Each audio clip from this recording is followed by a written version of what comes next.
Sometimes we don't lose ourselves all at once. We lose ourselves one small compromise at a time. If you have watched the 13 shots, thank you. And if you haven't, this video isn't here to explain them. It's here to tell you the story they were trying to tell.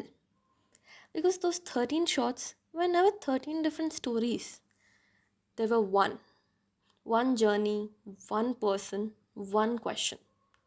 What happens when someone spends so much time trying to belong that they forgot who they are?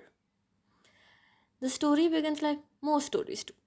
Not with a heartbreak, not with loneliness, but with hope. The hope that if I change just a little, people would like me. If I laughed at right jokes, if I looked a certain way, if I acted differently, maybe I would finally belong.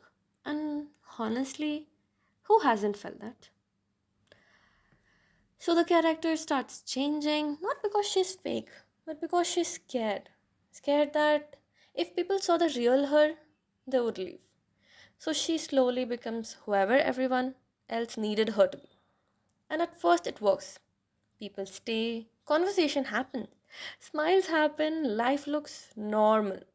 But something slowly starts changing. Every time she changed herself for someone else, she loses a tiny piece of herself.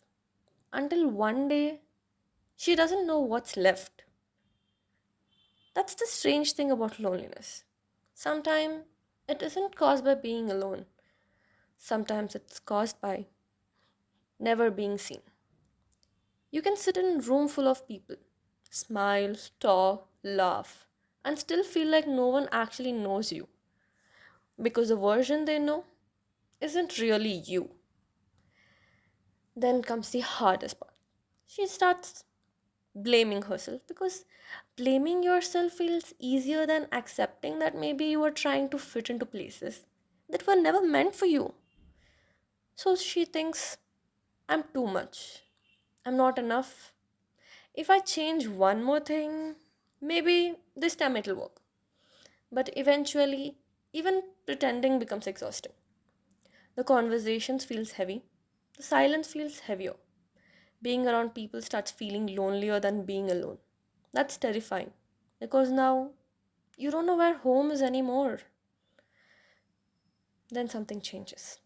Not overnight, not dramatically. There weren't one magical morning where everything becomes okay. There was just one quiet thought.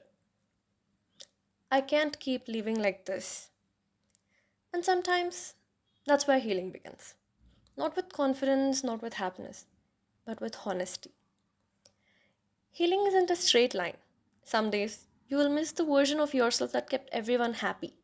Some days you will want to go back because familiar pain can feel safer than unfamiliar growth. But every small step towards yourself is still a step. Those 13 shots weren't telling you love yourself because that's easy to say and incredibly difficult to live. They were trying to say it's okay if you're still learning how. If you saw yourself in the story, I'm glad you're here because this isn't where the journey ends, it's where it begins. From here, I don't want to pretend I have all the answers. I don't. I have a lot of questions. Questions about boundaries, identities, purpose, beliefs, overthinking, healing, and maybe you're asking these questions too, right? So let's learn together, not as a teacher and a student, not as someone who's fixed and someone who's broken, just as a people trying to understand a little better than we did yesterday. Welcome home. Not because we have reached the end of the journey, but because no one should walk this path alone. Just remember, you're not alone. We are in together and we will be together.